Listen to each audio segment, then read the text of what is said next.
Fine. That's it. You ready to rock? Yeah, let's do it. All right, let's do it.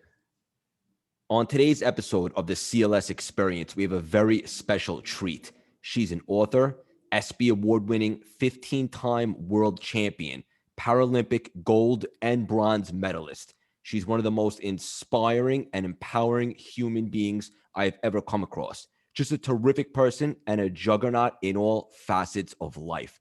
Please welcome a champion in the pool and in life, Mallory Weggemann. How you doing, Mallory?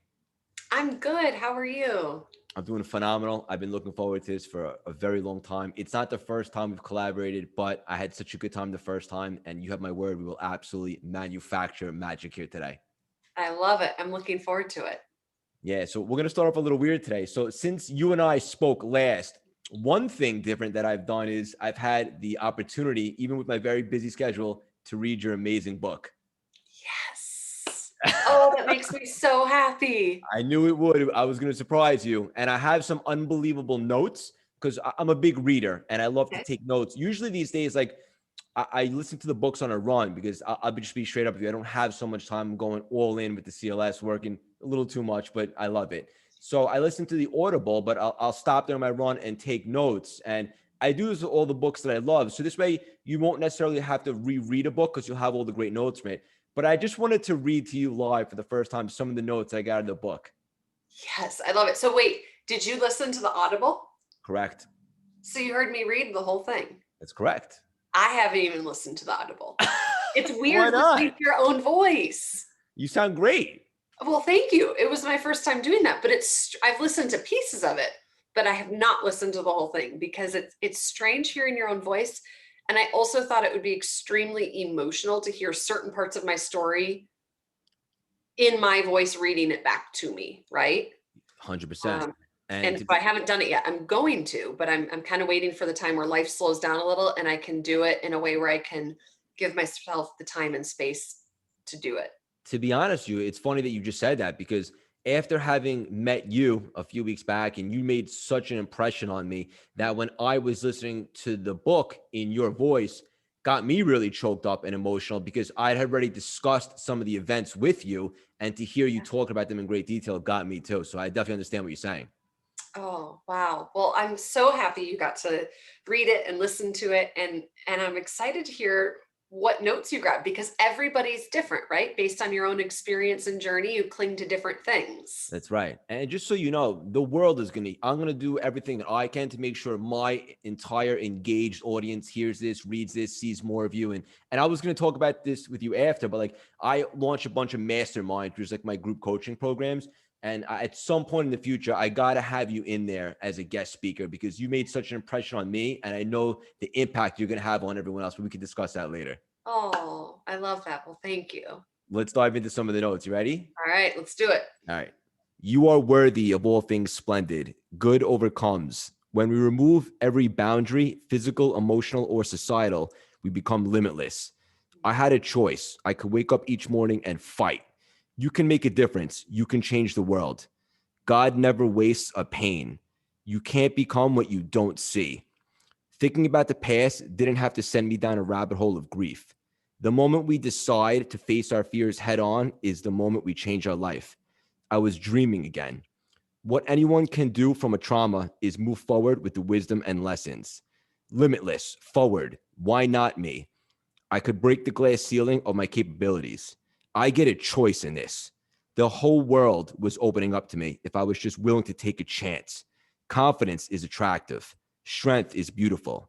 Closure is choosing to forgive. Go shock the world. We are only as good as the people we surround ourselves with. Live your life with passion and heart. I love it. I also love like those, it's through the whole series of the book and just those little one lines, right? Gosh. I mean, first of all, starting off, we are all worthy. Is that not just so fundamentally true?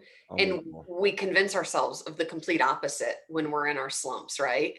And I tell people all the time, the story we tell ourselves is so important to how we perceive ourselves and then in return, how the world perceives us.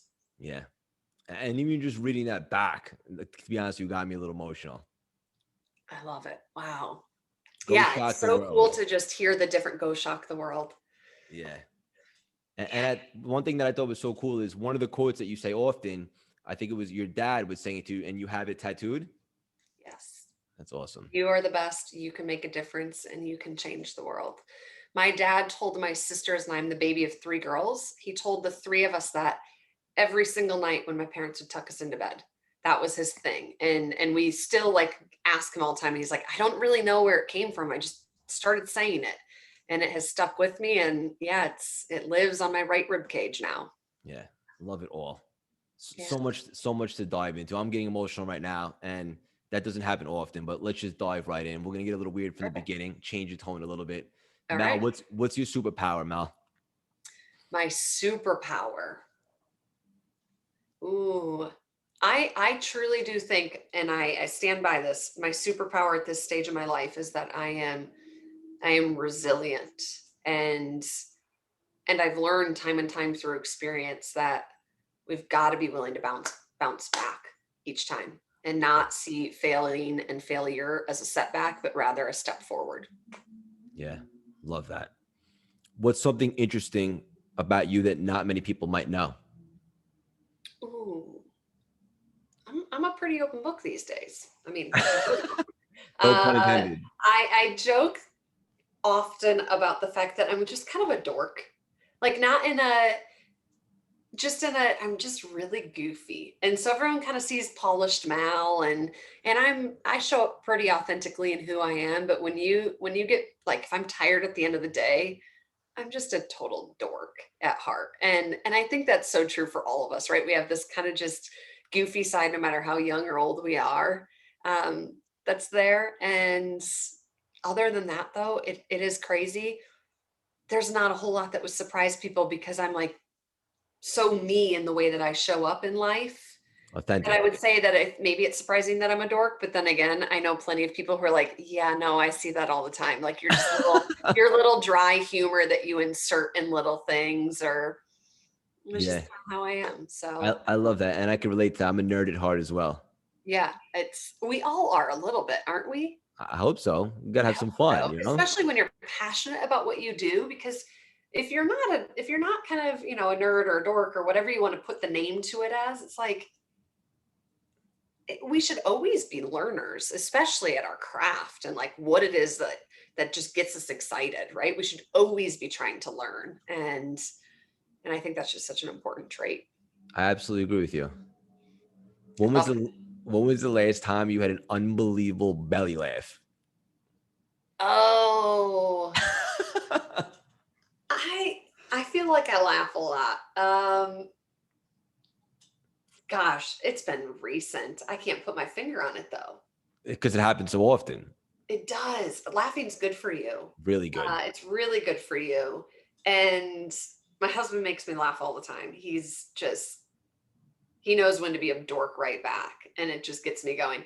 And I will say, I have been known to give a little snort if I laugh hard enough, which is just like, those are the best laughs. And we all get like the little snort when we laugh.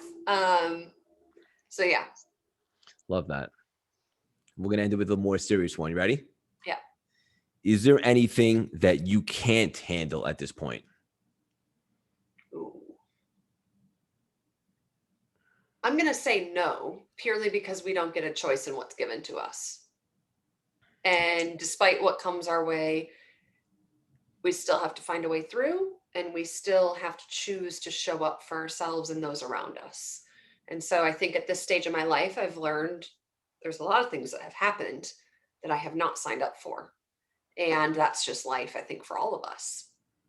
And so that's my mind over matter no, because I can't control what happens in life. I can just control how I choose to show up after. Yeah, and that's so valuable for the audience, for anyone in the world that, we can't always control the hand that we're dealt, but we do have a choice in the attitude that we choose or the energy that we choose to give to certain things. And there's Yeah. so much I want to ask you just from the book itself. And obviously, I know what my audience loves, and we'll get into it in a little bit. But I do want to give the audience a little bit of a backstory, just like where you grew up. And also, it's funny because I think I asked you last time, were you as good or competitive or at the level of a swimmer now than when you were back when you were growing up as a kid? And you said no. Yeah. Okay, so first things first. I live in Minnesota currently. I grew up here in Minnesota in the Twin Cities area, just right out of Minneapolis and St. Paul. I've been here my whole life. I absolutely love the community and the seasons and just everything about it, right? When it's your home, you love the environment you're in. At least you should, because it's your home. And so that's where I'm located now and also where I grew up. I'm the baby of three girls. And so I have two awesome older sisters. And they are quite literally what led me to the sport of swimming. So I, as a kid, frankly, just wanted to be like them. And they both swam competitively. And so I kind of followed them into it and started swimming when I was 7 years old and didn't really, you know, look back. I always loved to swim. I was always just a total social butterfly on the team. I loved racing, but I loved sitting on the, bleachers, eating Sour Patch Kids in between races just as much. And I really enjoyed the social environment of the sport. And so I did work really hard as an athlete. Um, but I never took myself too seriously with it, right? Like I didn't think, oh, I'm going to go be a scholarship Division 1 athlete. I just was honestly, I was doing it because I loved it. And it was a way for me to set goals and enjoy that process of kind of at the beginning of a season, setting goals and then working hard throughout the season to try to reach those goals and surrounding myself with a team. And so I swam all the way through senior year of high school. And I thought that was the end of swimming for me. I didn't plan on swimming in college. I took a kind of pseudo gap year at home and went to a local community college just to start some of my general credits. I was looking at going to a school out of state. I was looking at focusing on journalism.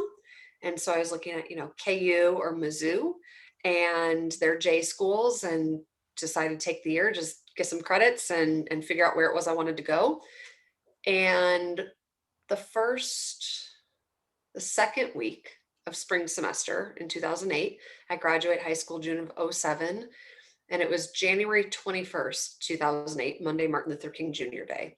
And so I had the day off from class, and I was receiving epidural injections for some back pain I'd been having.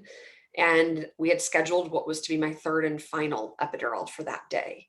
And unfortunately, due to complications that day, I never walked out. I walked into that procedure room and thought I was going to go home that afternoon and go back to class Tuesday morning for the second week of the semester.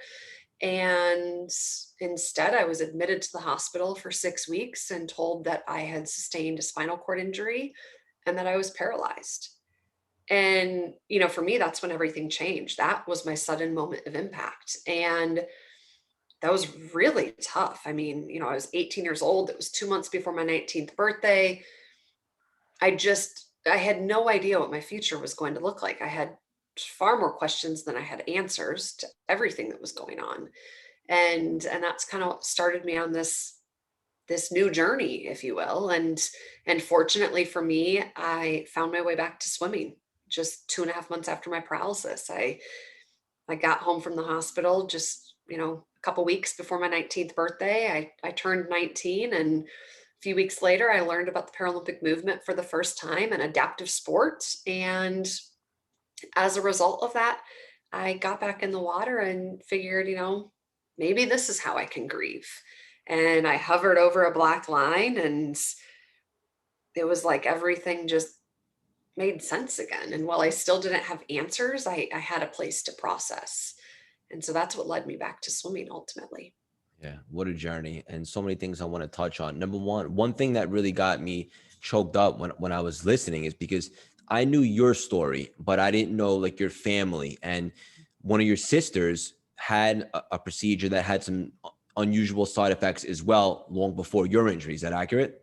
Yeah, it is. And that was something that we as a family, I mean, our community knew, but I had never shared that part of my story. And I've been speaking as a motivational speaker for gosh, since 2011, for a decade now.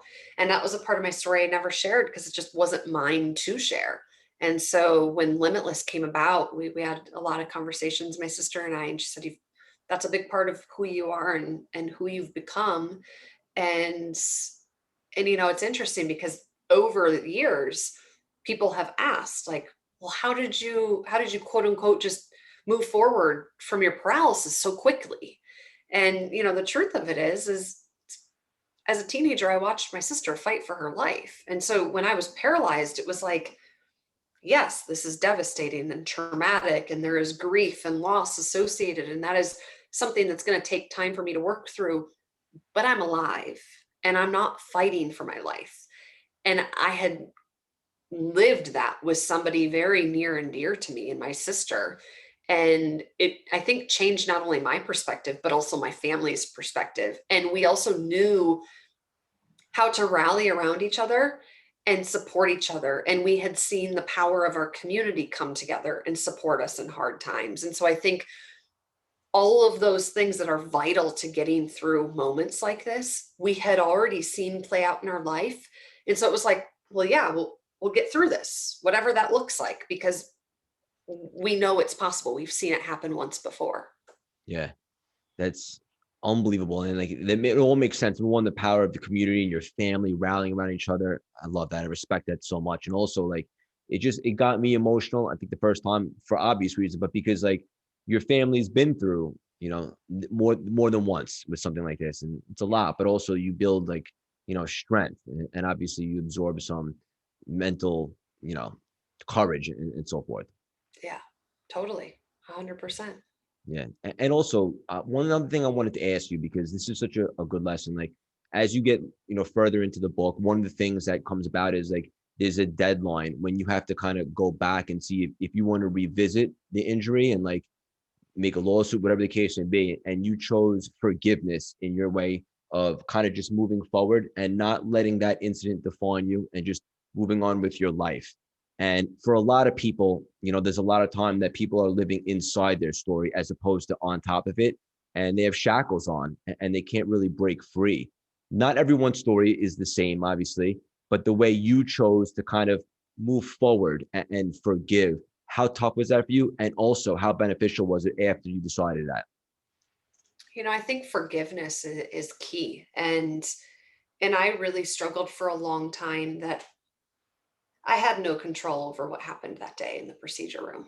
And that was really hard. And then beyond that, not only did I not have control over it, but there were a lot of questions I had about what happened that were never answered because there were other forces at play in that conversation. And so I would wake up every day to a wheelchair by my bedside and, a third of my body, two-thirds of my body that I don't have sensory in or movement, and see my body change daily, knowing that I know I walked in and I didn't walk out. I knew it was an epidural injection, but there were a lot of things that happened in the four walls of that room that I didn't know. And that was really hard. And I think for me, I needed to give myself that space and time and work through those feelings of just, I mean, anger. Let's be real. I was angry. I was so mad. And ultimately, just around it was right after my 4-year anniversary of my paralysis, I chose the most powerful thing I could do was forgive. Because while I may not get the closure that I feel I needed at that stage to what happened in the room that day, I may never get the perfect answer to every question I have.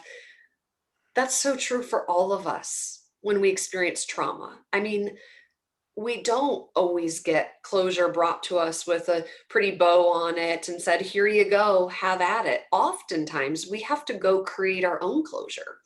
And the reality is having every single answer to all those questions we've built up, it doesn't change the outcome of what happened in our life. And we have to respond and move forward with what the outcome is and create a life in that. And so for me, forgiveness was a really big piece of that. And I think that for all of us at some point in our journey, we're going to have to be able to do that. And I am really grateful that I gave myself the time and space to do it on my own terms, because that's what allows me, all these years later to talk about it and know that what I'm saying is actually how I feel. And I'm not just saying it because I feel like that's what I need to say. And it did take me 4 years to get to that point. But,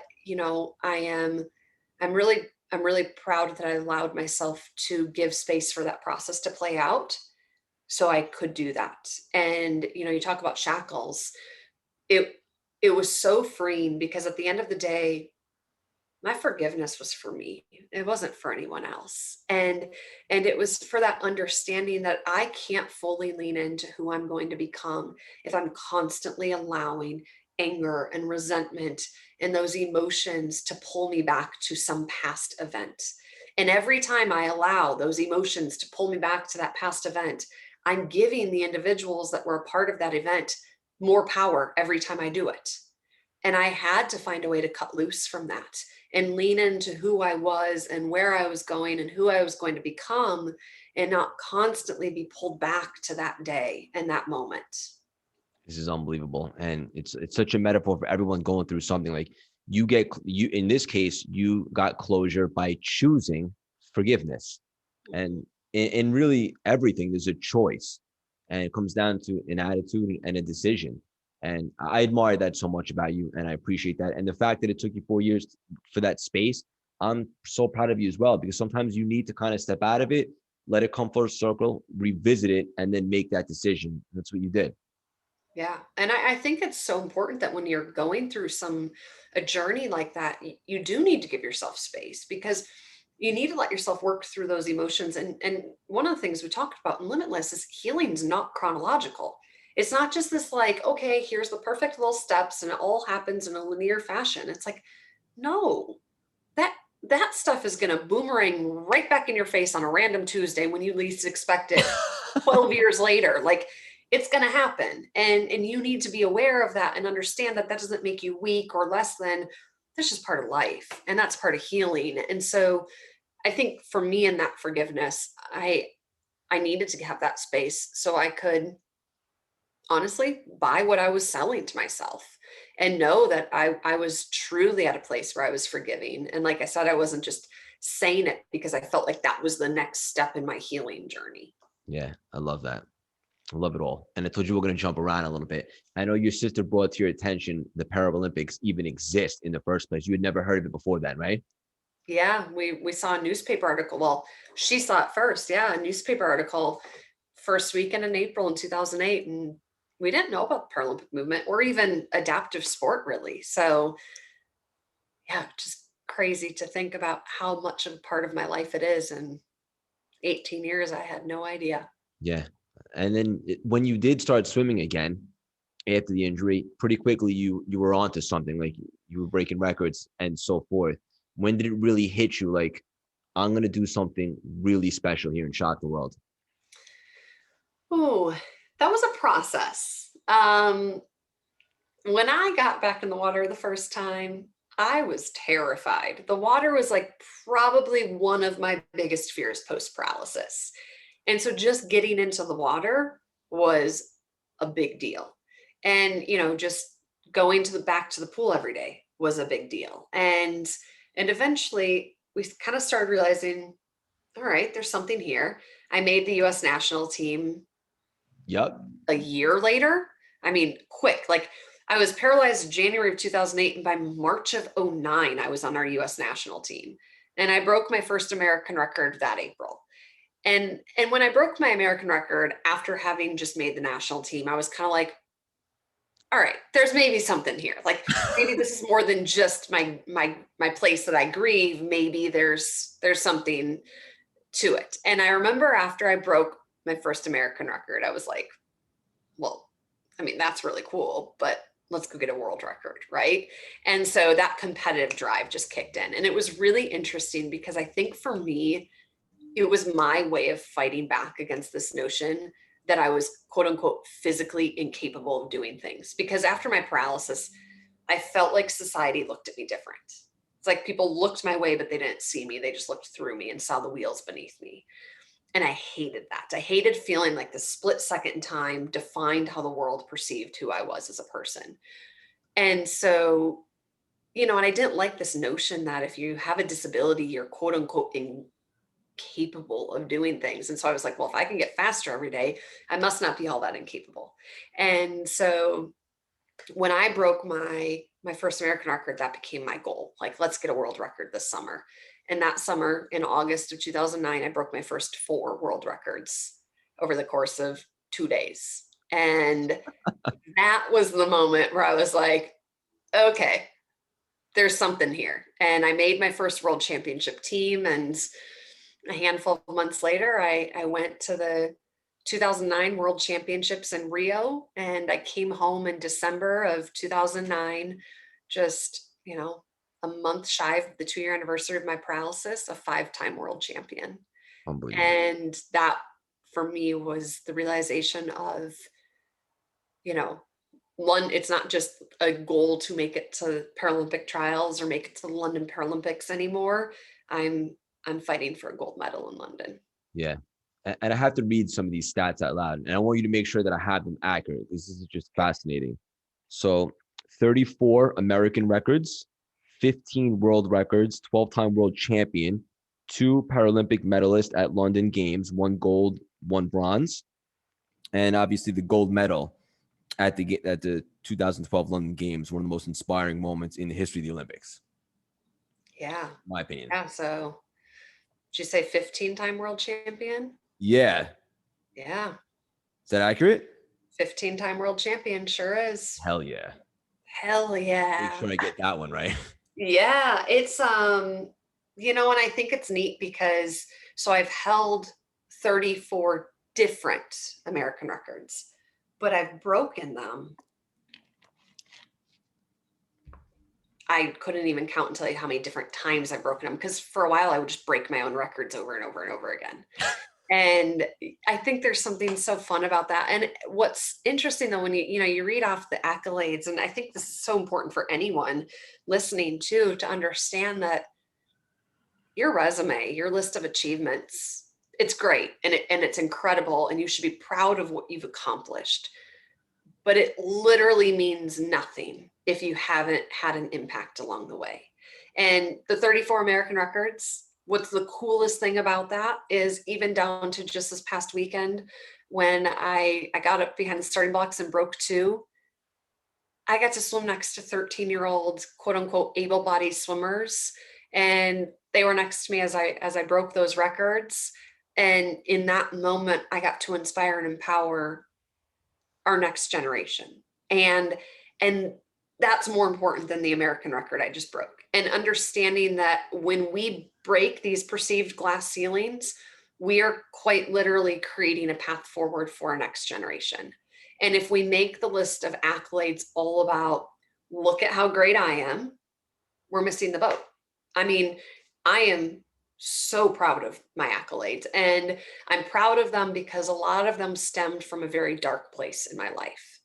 But I'm more proud of them because of the people that have been a part of that journey to get me there. I, Mallory Weggemann, did not become a 15-time world champion. I mean, sure, I hovered the black line and swam the race, but I had my parents and my sisters and my coaches and my trainers and my teammates and my spouse and all these people who quite literally were the force that pushed me forward. And I think that's so important to remember when we look at these things, because it's so easy to get caught up in success and failure as this black and white thing. I won a gold medal or I didn't win a gold medal. Gold medal is success, no gold medal is failure. And it's like, but that's not true. And I think that is so important for all of us to understand, because whether it's swimming accolades or professional accolades in your respective profession or whatever it might be, those moments of recognition, they need to be about something bigger than you. And if they're solely about you, you're missing the boat on what it's supposed to be about. And I don't know. I Yeah. think that's just kind of my take on it. No, 100%. So many things I want to touch upon what you just said. You're a symbol for people, like for anyone that's growing up, that's younger, that before you might have put themselves in a category with that ceiling. Now that ceiling has been shattered because you've paved the way for possibilities. So I know exactly what you mean. And that's so much more important than, the statistics, so to speak, which are obviously unbelievable accomplishments, but you are changing the perception of how people view what's possible. And that's going to last forever, Yeah. long after, me and you are gone. And that's so special. And also, I want to give a shout out to your spouse, because in the book, like, it got me again choked up when you were like, just the way he looked at you was Yeah. like, he didn't see anything but Mallory. Mm. And I know you called off another engagement because it didn't feel right. Right. Yeah. Yeah. And that's that takes some gusto to do. It's really easy to fall into the path that society tells us we're supposed to travel down, especially when it comes to relationships, right? It's like, oh, you've been dating for X amount of years, you probably should get engaged now. You're engaged, you're for sure getting married. And it's like, well, I mean, obviously that's the order you would think it would happen, and most of the time does, but if it's not right, it's not right. And that's not fair to you or to the other person to stay in it just because that's the next step you're quote unquote supposed to take. Right. And I'm so grateful because ultimately it led me to my husband. And I think what's so special, and we face comments all the time. I'll be completely honest. He gets absurd comments from people about how he sacrificed his future to follow his heart, and how somehow marrying a woman in a wheelchair, was him making the sacrifice of what his life could have been if I wasn't paralyzed. And it's like, everyone has their perception, and frankly that's based on their own insecurities and their own Dude. ignorance. um but he gets a lot of comments, and so we kind of just laugh about him. And I think one of the things that we've talked a lot about in our relationship, and this goes for any relationship, is when you fall in love with somebody, this isn't this I love you despite this flaw you have. It's like I love you for who you are and all that you are. And and I think that's one thing that in all reality, the fact that I am a woman with a disability has brought a really unique perspective to our life, where we had to be vulnerable with each other when we were dating. Like, you have to have different hard conversations when this is kind of the circumstance you carry, and different things that honestly I think have made our relationship that much stronger because of it. And it's not a detriment to what we want in life. It's actually been an asset to what we want in life. And I think that's been really special. And I mean, we laugh all the time. I'm like, he'll forget to load my chair in the car when we're going out because he just forgets there's a chair. He just does not see it. And I'm like, hey babe, my chair is still sitting right here, you might need to put that in the trunk. He's just like, oh yeah, of course. Love it all. And the audience, you have to surgically remove the smile from my face. I'm just so happy. And we're having so much fun providing so much value. One of the statistics that I did not name, but it's around this timeline, and it was a pivotal moment, was the ESPY. And I know how surprised you were. I just reading in the book, you were backstage and you thought they were approaching you as one of the nominees. And then you saw your name was on it. Yeah. Obviously, what was that moment like? And then that led to a bunch of other cool stuff. I was totally oblivious. I just think every step of the way, honestly, that trip to LA, all I could think about was like how much it contrasted to the last time I was in LA. I hadn't been there since I was paralyzed. Well, in that part of LA. Last time I was there was I was a junior in high school and on a mission trip and volunteering on Skid Row. And now I was in LA for the ESPYs and being, like doted around on a red carpet. It just did not feel like real life. And winning that ESPY was so remarkable. And I think what made it so meaningful is because the ESPY awards are for all levels of incredible professional and elite level athletes, and lifting up their accomplishments and who they are as people. And it was the first time really seeing parity between the disability community and the quote unquote able-bodied community in sport. in my career at that stage. And I thought that that was such a remarkable time to come together with other, like I said, incredible athletes who I've had respect for my entire life, and meeting them and being in the same space as them. And so that was really neat. And, in the book, I talked about how that was actually where Jay, my husband, kind of started showing up in my life for the first time. We didn't meet that day, but he was sitting up in the balcony by my mom and dad, and they were playing total proud parents when they found out I had won. And he overheard my story, and so now I have my SB sitting on my desk in my office, and I have a picture that is usually sitting there when Limitless is not next to it, and it's a picture of my husband and I when we got engaged. And for me, my SB now, well, it's a cool athletic moment. It represents kind of our journey as a couple, and just quite literally the nature of serendipity that like threw us together. I mean, we didn't even really realize it, and we kept kind of, our worlds kept colliding. And a couple of years after that, we started dating and fell in love, and here we are a decade later and married. That's it. And you're right. What a journey in all aspects. And I remember very vividly in the book, like you noticed him. I think your dad was speaking to him first, right? Yes, I noticed him. We were at a work event a few weeks after the ESPYs, and I was in a relationship at the time, admittedly, and saw him across the room, was like, oh, he's cute, and went back to Minnesota. I never thought I'd see the cute guy at the event again. And he showed up at a pool 3 months later, and unbeknownst to me, was the gentleman I had been talking to in the meantime, about representation as an agent. And so we met and just became dear friends and really close colleagues through work, and had a ton of respect for one another, and had very similar passions for what we wanted, not just personally, but also professionally. And, as the story goes, obviously, like I said, fell in love and been married for over 4 years now. That's it. The best is yet to come. Yes, it is. And also after the ESPY, like that opened the door to a lot of other cool things like speaking engagements and obviously representation and, being on TV and all that stuff. I imagine that was a ton of fun. And also, look, everything that you've been through up until that point, now you're getting all these acknowledgments. It was probably, I'm sure, surreal at the time. It was really surreal. And I think honestly, it was really interesting because so after the SBs, I signed on with my first few sponsors, and it was the year going into London. And so I started now in this space where I was now a sponsored professional athlete, and I started my speaking career shortly thereafter, and really kind of began leaning into this space, which when I started swimming, as I had talked about, that's not what I went to the pool for that day. I went to the pool to grieve and heal and process, and now all this was coming my way, and there were moments where it was just honestly a little overwhelming, because the reason I was in this position is because of this incredibly traumatic event that I had gone through. And so it was really interesting going into London, kind of living out that side of things and experiencing all these remarkable opportunities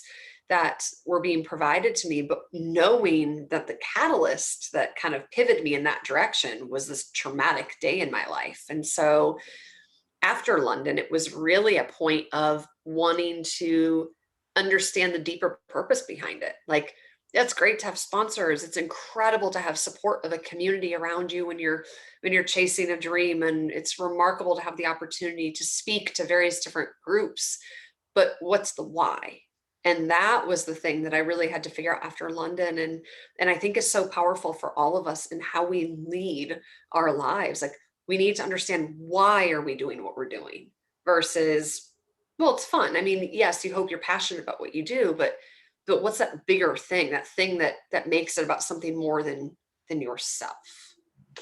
Yeah. Love all this. And I have to ask you this. And after this, I want to hit 2014, but I'm not sure where this was in the timeline, but someone asked you, and it reminded me of someone else I'm a big fan of, who I know you've met and know, Bethany Hamilton. someone asked you, would you trade what happened to you? And without even hesitating, you said no. Yeah.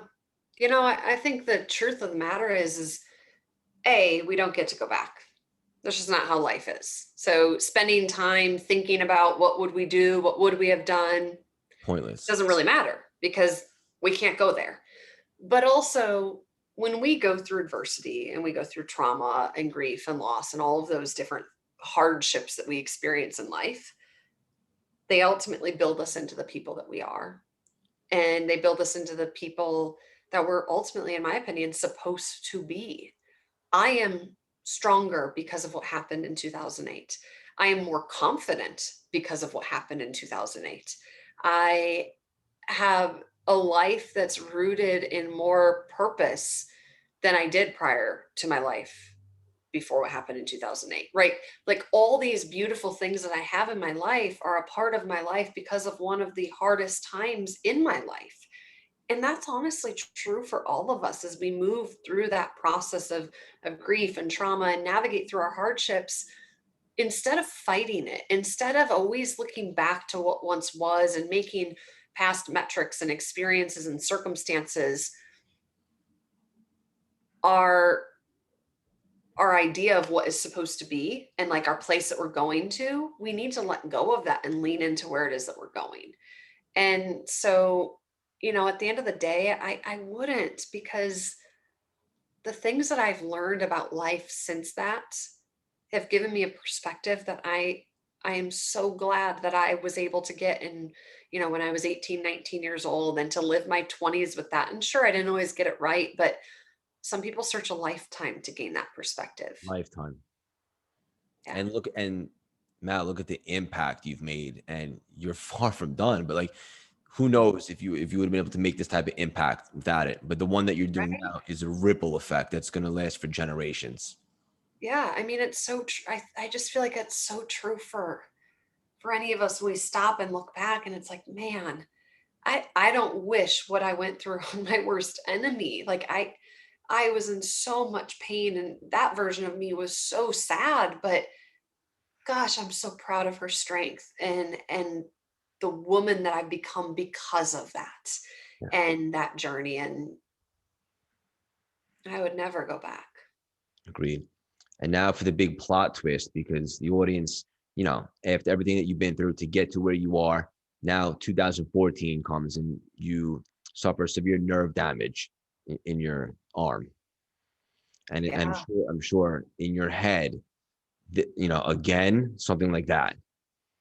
Again, yeah, that was pretty much how that one went. It was March of 2014. I was actually out in New York for media with Bethany Hamilton for a Oh, really? documentary. Okay. Yeah, so we were out there together. We were doing media around the release of a doc that we had been in together, and I was getting ready for a live appearance with her on the Today Show that morning. And I was in the hotel room and I was showering, and the accessible shower bench came unscrewed from the wall halfway through my shower and dropped me to the ground. And I fell on my left arm, and unfortunately, um, I ended up sustaining nerve damage from that fall. And it was so hard because, grief compounds grief. And I had this moment where it was like, gosh, now I'm essentially relearning how to live with my paralysis because I no longer have two fully functioning strong arms. I've got, one and a half. And in the early stages, really one. I couldn't wheel myself. I needed help getting dressed. I couldn't drive. Like everything went back to square one. And I struggled a lot with that, but it also reminded me that unfortunately in life, adversity is not a one and done game. And at the beginning you asked me like, what can't you handle? And it's like, well, I'm going to say nothing, because life has shown me time and time again it's going to throw me curveballs in any which direction. And I truly believe, despite what we face in life, we got to find a way to plant our feet, whether physically or metaphorically, on the ground and stand back up and pick ourselves up. And you know what? If we're not strong enough in that moment to do it ourselves, then at least be strong enough to ask for help. and let the people around you lift you back up. And that was the journey after my arm injury. There was a lot of other people picking me up because I was just in such a dark place. Yeah. I know that you were, and rightfully so, because Yeah. no matter how mentally tough you are, and like you just said, like, and you said earlier, like, it'll come back in a boomerang. And obviously at the time this was new, and you had just like, I don't want to say made peace because that's not the right, but like, figured out how to live like this and move forward and thrive. And then obviously another curveball, so to Yeah. speak. But I know you were in a very dark place. And ultimately at this time, it's like your support system, your tribe, if you will, really helped lift you and elevate you so that you can overcome that and obviously push to even more greatness, right? Yeah, which I think is so important. And I think about it. So now we're in springtime and going into a games, and goodness, spring of 2014, I sat in my parents' driveway in a car with my then boyfriend, now husband, in just complete tears and said, I've got to retire. There's no way forward for my athletic career. I could not see a path forward. And thankfully, those very people, my community that surrounded me, they didn't let me do that. They fought for me when I wasn't strong enough to fight for myself. And here I am getting to chase down this dream and hopefully, hit the top of the Paralympic podium for the first time since 2012. And I just think that, again, and interestingly enough, I had made peace with my paralysis in so many ways. And then that happened and it's like, here we go again. But I learned so much. And while I would say in a lot of ways my arm injury is still, to me, more raw than my paralysis is, Really. um it's I have learned a lot. And I am grateful for that. I could do without it. I'll be honest. That's the one where I'm kind of like, I know we can't go back, and not to contradict how I feel about my paralysis, but like that one, I could just really do without because it's kind of been the gift that keeps giving. And that's really tough. And it's changed my life. Going from walking to paralyzed was less of an adjustment than going from paralysis to arm injury was for me. Mental or physical? Both, both. Because the way my body was able to adapt to moving about in a wheelchair while having a strong core and upper body, it's just it's totally different. And I think mentally, my arm injury has definitely hit me significantly harder. And it's taught me a lot. And I will say I'm really glad for that. But it definitely has been a much harder journey and has taken significantly longer than my paralysis did. But I'll say this, it's going to make the next athletic milestone even sweeter. Oh, it is. And it's interesting because, I think of Worlds in 2019, which I wrote about in Limitless. And I mean, goodness. Okay. Perspective. So it had been, when I got to Worlds in 2019, it had been 9 years since I had swam at a world championships. And in those 9 years, I was given probably a million different reasons to just kind of ride off into the sunset and retire. And nobody would have faulted me. And I kept showing up because I'm stubborn. Let's face it, I'm just stubborn. And I love to swim, and I have a fierce community around me. And I feel as if in some way, shape, or form, swimming is a part of my purpose in life. And I wasn't ready to give it up. And so I went to Worlds in 2019, and it was back in London at the London Aquatic Center where I swam in the games in 2012. And it had been my first time at a world championship since 2010. I hadn't raced internationally since the Rio 2016 games. I was coming off of 2 years out of the sport following two major surgeries on my left arm. I was in probably going in because of those surgeries, 2017, 2018, the darkest part of my life I had ever been in. And I got to London. It was like that time where I actually felt like myself again. and I felt myself coming into the light, and I felt like Mal again. And I hadn't felt like her in years. And then I raced and I swam 3 events there and I won 2 golds and a silver. And I hadn't been a world champion or won at a major international competition. Well, I hadn't won since my London 2012 gold medal, and I hadn't won a world championship since 2010. And for me, it was just that reminder, we talk about good overcomes and limitless. And it's like, it was just my reminder of the power that, we talk about. We as individuals are resilient, but our dreams are resilient when we choose to believe in them and fight for them. And that was such a powerful moment. And again, it symbolized something so much bigger than me, but it also symbolized the importance of constantly choosing to show up for yourself and for that dream that you believe so deeply in. And to your point, I mean, that moment was so sweet. And knowing what it took to get there. I mean, yes, I wrote a book about it, but there's days where I'm like, I don't even know if I was able to do it justice in Limitless, right? Like, until you've lived it, you can't fully appreciate somebody else's journey, no matter how much they share about it or talk about it. And I'm so proud of that, because, I think we all should be, when we have just blow after blow and we choose to get back up. We should be proud of ourselves. And when we sit rooted in where we are today and we look in that mirror, we should be proud of who we are, because who we are today is the person that survived everything that's come before today to get us here. That's right. And real quickly, one thing that you didn't even mention in all this is at one of the games after I believe it was the arm injury, was they changed the qualifications, right? So you were like with a different group of swimmers. So that was in London. That was my first games. Yes. Yeah. Yeah, that was tough. Like I said, I'm stubborn. Maybe that should be my superpower. You're relentless in the best way possible. I am relentless. That is very true. I joke all the time. I'm like, I don't know if at this point it's just not knowing when to let up or just knowing when to keep going. Sometimes that line gets blurred a little bit when you are fiercely passionate and, to your point, relentless. Yeah.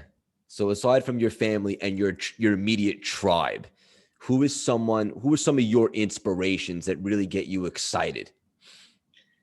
Oh gosh. Honestly, I think it's our younger generation. I think it's seeing their excitement and their hope and their positivity. They haven't gotten to a point in life yet where they're jaded, or where they're told that they can't because that's not a path for quote unquote people like them. Like, they still have that innocence. And I think that with that, you kind of looked at it, it's like, gosh, if we could all bottle up that version of ourselves when we were that age and hold on to that, and not let life or circumstance, make us jaded and harden us with time. There's a lot of incredible people that have come before me. And I realize that I am on the path that I'm on today and have opportunities I have today because of those individuals. But I also think there's something really important about understanding the impact of our next generation and honoring the incredible people who have come before us. So we do our part to continue to carry that torch, so then our next generation, and it just keeps carrying on. And when I swam in my meet a few weeks ago, so I was the only individual with a physical impairment disability on the pool deck. It was just a kind of Minnesota swimming club meet. So it was literally all 18 and under kids. And here I am, 32, rolling up racing still. My husband 32 jokes, years he's young. like, say it again. 32 years young. 32 years young. And, it's funny because we were joking. We're like, oh my gosh, if our kids decide to swim, like, I could be competing at the same meets as our kids, depending on how long I keep doing this, because there were like 6-year-olds at the meet. And so it was really fun. But there was an 11-year-old girl who had read Limitless, and she came up to me, and she was really inspired and empowered by it, and sharing different parts. And that was really neat to realize, just that there's an impact that can be had. And I think that understanding that inspires me and motivates me to continue showing up as my best self, because it reminds me that people are watching.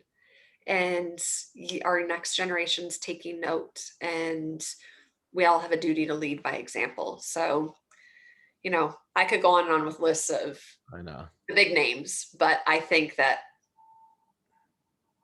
that's a really important part for me. Your story is unbelievable. I am stating right now, I want to get behind in some way or fashion the movie. I need to be involved. The movie, gosh, would that not be incredible? No, it's happening. It's going to happen. All right, I like it. Okay, it Your was set story is here. amazing, and you're just like you're just getting started. But you've impacted so many with your story, with now the book. I mean, the world needs a movie. Yeah, and I think it's a reminder, and even what you're doing too, what all of us are doing. It's so important that we realize that what we're doing extends beyond ourselves, and it's I don't know. I mean, we all have a story, and I'm in this situation where I am beyond fortunate to have an opportunity to share mine in a way. But if sharing my story doesn't create an impact for somebody else, then what's the point, right? And so I think if we could all kind of, whatever our craft is, if we could all understand that part of our duty in our craft is to utilize it in a way that makes an impact and ultimately makes a difference and changes some corner of the world, gosh, our world would be such a better place. Yeah, 100%. Yeah. Real quickly, I have to ask you. So the audience obviously going to fall in love with you 2 seconds. I know you just started training again. Where can we expect to watch you and follow you in regards to competing next? Yes. So we're like in the height of training. I Let's am go. back at it. Well, we've been back at it for a while, but I finally feel like, all right, since the new year, like we're really on a good push. So I'm racing in my first major meet back next week in Texas. Nice. So I will be there. We have trials for Tokyo in Minneapolis in June, and then Tokyo. All eyes are on Tokyo right now. So NBC just announced 1,500 hours of coverage for the Paralympic Games. And so you can find me there. Yes, we can. Racing in Tokyo, hopefully sitting back atop that Paralympic podium after what's at that point will have been a 9-year fight to get back there. Yeah. And I'm going to make a bold prediction that your best is yet to come. Yeah. I For think the that's true for all of us. 100%. My Yeah. audience, like I said, they're going to be obsessed with you in 2 seconds. How else can they follow you? Do you hang out in social media? I know you're on Instagram, the book. Tell us where we can find you and find out more. Yes, Instagram is probably my most active place. So just Mallory Weggemann.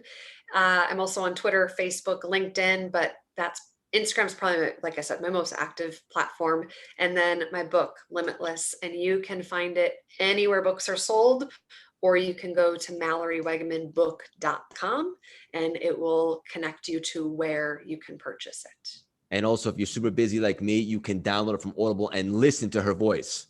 Yes, you can. So if you're back to commuting, going for runs, walks, you name it, you can listen to it. And man, that was also such a cool experience. So Yeah. I'm glad to hear you enjoyed it. Yeah. And the truth of the matter is, I could speak to you all day now, but I want to respect your time. And I just want to Yeah. say, you don't shy away from your challenges as they've shaped you, and you absolutely never make excuses. And that's something I find very relatable and liberating. I want you to know that you are the definition of perseverance, resilience, grit, and heart from your journey of following your passion for swimming and making the choice to move forward, not be a victim, to becoming a world champion Paralympic medalist. You truly are limitless, and your mindset is absolutely bulletproof. Like I said earlier, I personally guarantee your best is yet to come. You're someone I admire, I appreciate, I have a lot of love for. I can't wait to continue to watch you fly. This is just the beginning of our special relationship. I have some big ideas, and this will absolutely, definitely not be the last time that you and I collaborate. I love it. Thank you so much for having me. I really appreciate it. This was so much fun. Thank you, Mal. I appreciate you. Yeah, thank you. That was great. Thank you, Mal. I appreciate you so much. Yes, thank you so much. Enjoy. You have a crazy nice sunset bouncing off that building. New York. Yeah. Gosh, we miss traveling so much. So Exactly. my husband lived on the Upper East Side for quite a while Oh, before I really? snagged him to Minnesota. So he's an East Coaster at heart. Does He he have grew an up in accent? Connecticut. Say it again. Does he have a New York accent like me?